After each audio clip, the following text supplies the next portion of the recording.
Hey guys, welcome back to The Legend of Zelda Phantom Hourglass. Last time, we arrived on Melita Island where we met Romanos, whose father was able to sail through the Northwestern Sea and reach the Isle of Gust, which is where our next clue to the ghost ship is. This time, we'll be following in his footsteps and going through the passage that he took. Before we do that, we're going to revisit Yave, who we also met last time, and seeing if he has any more treasures for us. Like I said, once you go there each day, you'll be able to get a new treasure. This time there are no mini-blins. I joined the force because I want to be more like my brother. Don't think he has any treasures this time. So instead, let's just go up. And instead of going to the Northwestern Sea automatically, we're actually going to return to the Isle of Ember. As you'll recall, last time we also found a shovel, which allows us to dig up new items. There are some collectibles we can get on the Isle of Ember with the shovel, so we're going to go back to get those. And if Beetle comes in our direction... I could have chosen better words there. If Beetle comes in our direction, we'll also stop by. It looks like he is going to, so we'll get whatever we can get from him. These guys. This is another unnamed enemy, but the more you fire your cannon at it, it'll start spitting out rupees. The more times you hit it, the more chances you have to earn rupees. I didn't get very many there, so we'll have to wait for another one to show up. On board of the ship link. He still has the wisdom gem. Oh, welcome your point. Let's re-rate now. I won't get the Ruto crown now, I think. I want to see what ship art he has. Of course, he still has the peaceful bridge. Do we have enough space for... No. You don't need to carry any more, trust me. I'll get the Ruto crown. You got a Ruto crown. The Zoro's pass it down across generations. Thank you. Yes, thanks you. Can I interest you in anything else? Bye. Please come again. That brings your point total to 4. Try to earn 20 points and earn a silver membership. Also, the flying fish can sometimes spit out blue rupees, not just green rupees. So it's pretty much always worth it to take care of enemies whenever they show up. First place we want to go is Astrid's. Has Fate clouded your true course, Link? Nope. If ever you lose your way, return here and I'll do my best to find it. The guy on his motorcycle sure found his way. You can hear it all the way from the 3rd floor. Here in Astrid's basement, you want to dig up these patches of loose soil. You have a red rupee there. And our 3rd treasure map here. Now we want to return to Kaio, and we can see he has a grave. To thank you for rescuing Astrid, let me share some valuable information. A map is buried here. May it be of help to you. We already have an X there, so let's mark it with a Y. Very sophisticated system, if I do say so myself. Please continue to watch over Astrid. The place you want to dig is, thankfully, marked by this grass. And there's our 4th treasure map. Get in the Northwestern Sea in an area we apparently can't reach yet. Know where you want to go next? We'll ship out. No. What are you telling me? You don't know where you're going next? Go ask Astrid to gaze into her crystal ball and whip up some direction. I didn't know Linebeck said that until now. Yeah, there we go. Just in the nick of time. The timing of that is pretty tight, though, so I'm not sure if I could have done it any time else. Okay. I was about to ask why Beetle isn't moving, but here's a jellyfish again. That's 3. Okay. 4. Leave me alone, fish. I want to get free rupees. If you hit it enough times, it'll split into 2 and eventually 3, so you can get even more rupees from it. And eventually the smaller jellyfish can also split too. Is there any way we could get around Beetle? Okay, that's a bit of an awkward angle, but we can do it. And also keep getting free rupees! Gimme. Leave me alone, Octorok. I just want money. I don't care about the wildlife.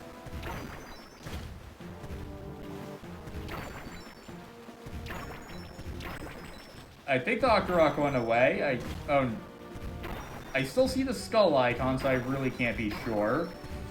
But as you can see, we're making... Piss off. Heavy lag there got rid of him, I guess.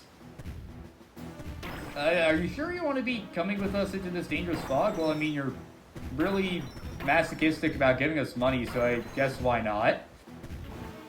Alright, 234, 235? No, don't leave us!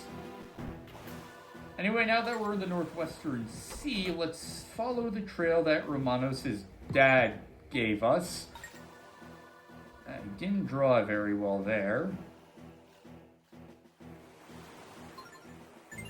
Now, if you were to come here on your first trip through and just draw that route, you wouldn't be able to actually make it through the fog. You actually do have to find the Wayfarer's secret hideaway and then come back here in order for this route to work. And while we're going through the fog, you want to be careful about the explosives.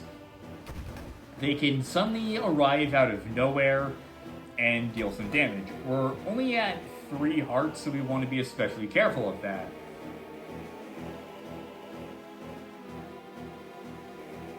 You also have to wonder exactly how the Wayfarer figured it out.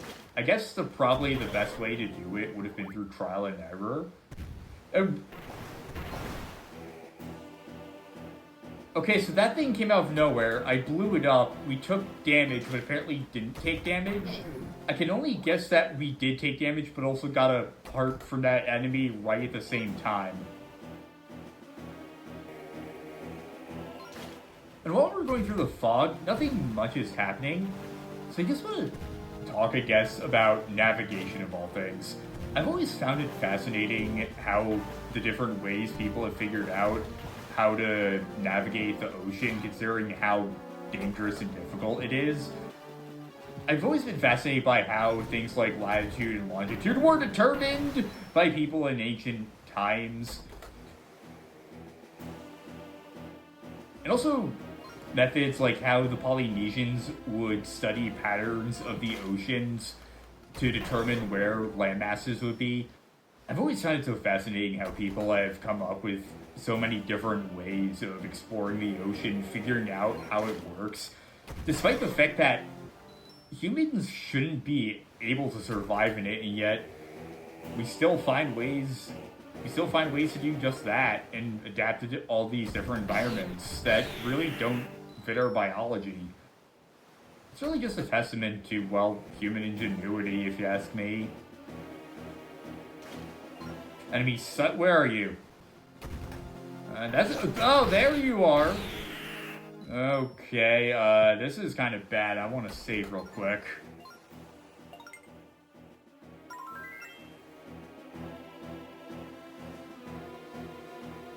I see Beetle really just doesn't want to leave us alone. There you are! I should have said Darcy blows. There's the last rock.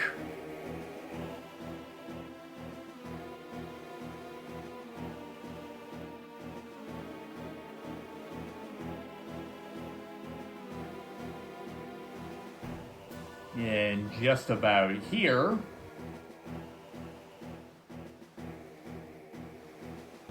Anytime now.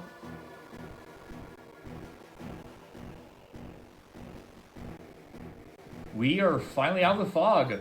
After things just started lagging, and there it is, the Isle of Gust. Just look at the sun again, so bright. And there's the temple reaching all the way into the sky we heard about. It's also surrounded by cyclones, just as was said. It's time to finally make our landing.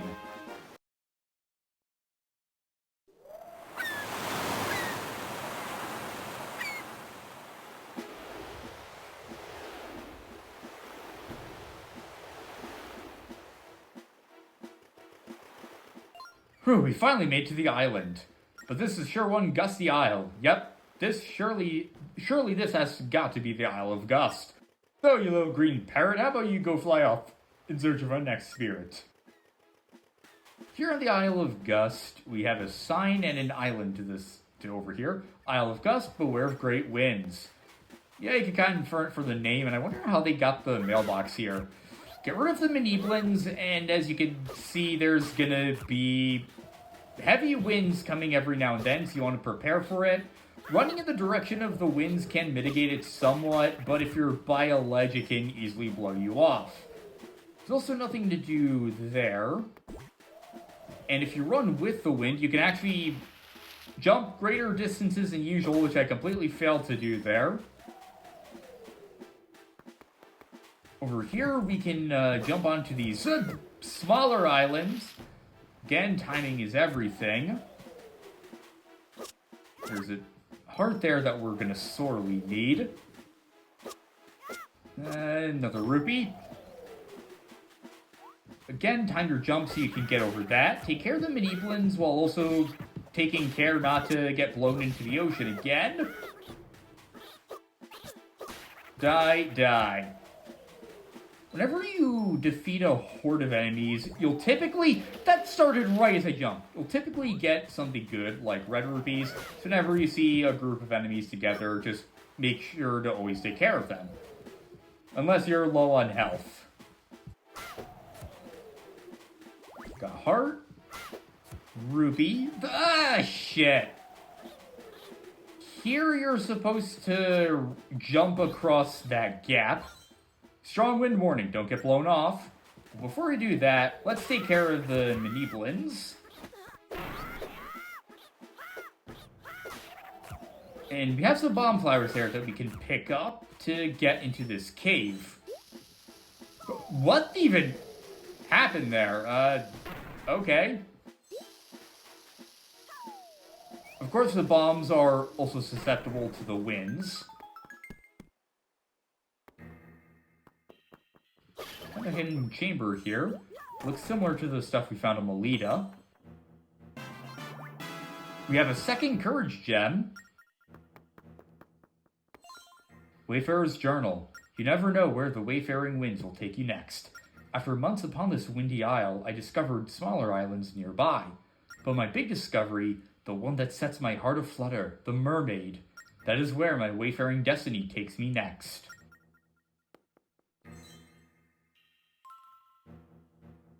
Here are two spots we'll want to mark down. And an island pointing to... Well, I mean, an arrow pointing to this island, not an island pointing to this island, which is shaped like... Not really sure what it's supposed to be shaped like. Found another hideaway from the Wayfarers, so... Nothing we can do about it yet. Other than just write it down and save it in the back pocket for later. And with the winds blowing, we can make it across this gap and onto the next part of the island. Again, take care of the Miniblins. Also dig here for a red rupee. Doesn't seem to be anything here, but there are some more digging spots. Another red rupee. We're at 411 rupees now. Another red rupee. Not complaining, that is a lot. 451 rupees. Into our next cave system. And even more Miniblins. I reiterate, I am so grateful they don't do that annoying thing from Wind Waker. Up here, we have a ledge that these Octorok statues are going to be blowing wind out of. And a pit full of Miniblins. I didn't get any of them with that spinach sack. Got a few there. As I said, you want to take care of each and every one of them here. Get the red rupee. Hope I didn't miss any. You're the last one. From defeating all of them, a chest appears. Now we can afford the gem Beetle had. We have our first wisdom gem. And our 5th treasure map. Also, by being in the pit, we can basically just bypass this thing entirely and leave out this way. Back into the windy part of the island, which is to say the outside. We can also ride up on these gusts of wind. Nothing over... Actually, no, there is something over here. Is that a big red rupee? No, big green rupee. I apparently just suddenly became colorblind. Jumping over here. Die. Again. Die. Give me your money. When you think about it, fighting monsters in fantasy games basically is just like mugging any non-human you see. I'm too distracted to really think about the implications of that. And we could go to the left, but this looks really important. The temple entrance stops gusting only when windmills have had their fill. Have a map here. Let's get this down and see what lies there, because we can't get into the temple this way. Now we finally go to the left, up onto the ledge. And time to reach the back of the island. There's a door that we can't get into. 654 rupees. That's in a descending order. I know that's kind of obvious, but it's just aesthetically pleasing. What do you think those are, Link? All those spots like... Oh, gee, I wonder what it could mean that these spots in the ground are covered in dirt after we got an item specifically designed to deal with spots covered in dirt. But not only can you uncover gusts of wind, you also can cover them back up once you've uncovered them in case they become inconvenient. So if there is a gust of wind that's in a bad spot, you can also take care of it. The way I said it may sound like you're supposed to execute them, which I guess technically you are. Once we dig this up, we can use it to reach this ledge and get another collectible. Our 4th power gem, I believe that's our 4th. Not gonna check it. Not gonna check it yet. What do you guys have for us? Just some rupees. And now to the real back of the island.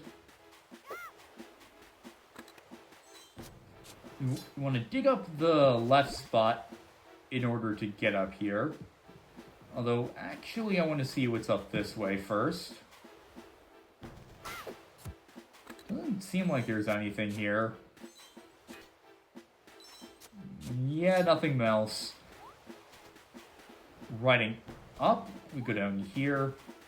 And this is a bit of a tricky one. It looks like you're supposed to go up there, but there's nothing there. So instead, you have to just cover it up. It's a clever use of the inverse function of what you typically do with a shovel. Another big green rupee. Now it's 778. If that was only one less, it would be 777. And we have a few of these pedestals that are being marked. So let's write it down. And I totally botched those swirls.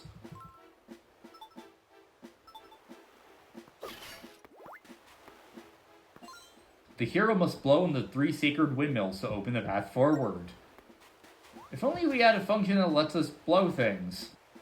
Get your mind out of the gutter, you know what I meant.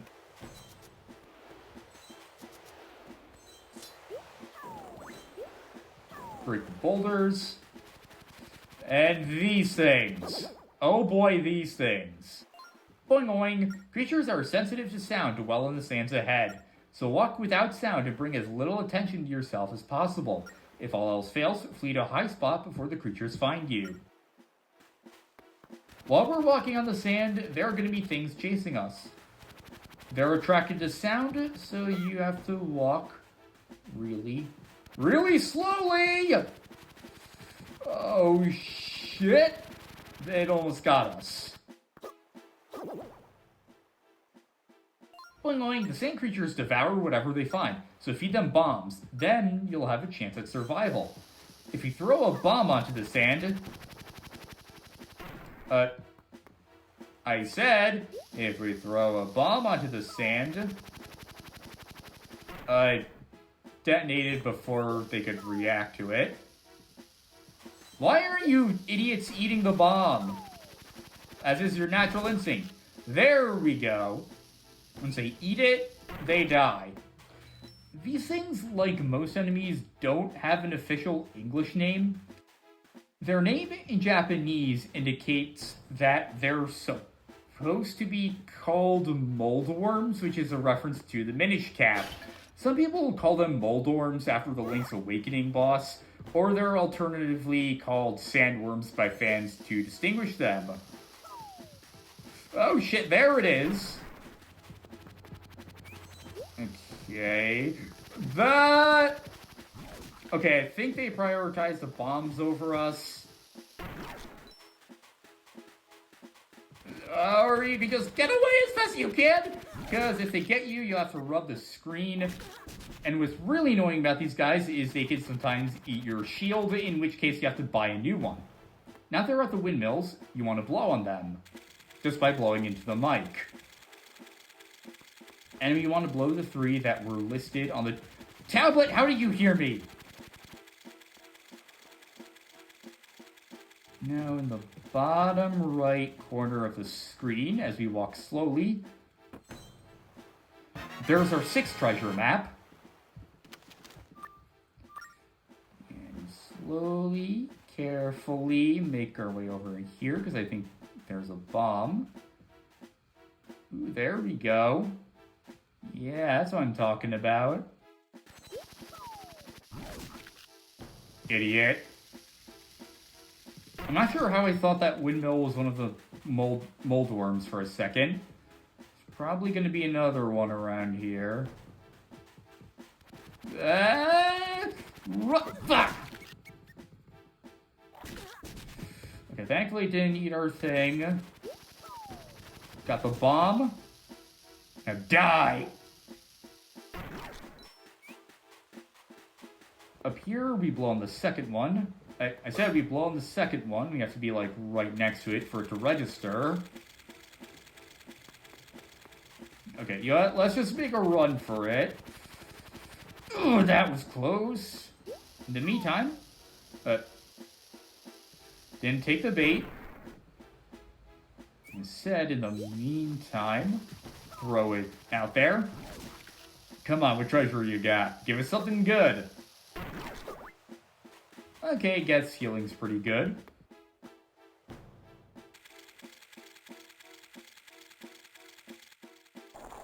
Now we can get back to the center. Also, we can enter it from the right. But more importantly, the statues have stopped blowing, and we can finally enter the temple. Next time on The Legend of Zelda Phantom Hourglass, we get started on our second dungeon. See you guys next time.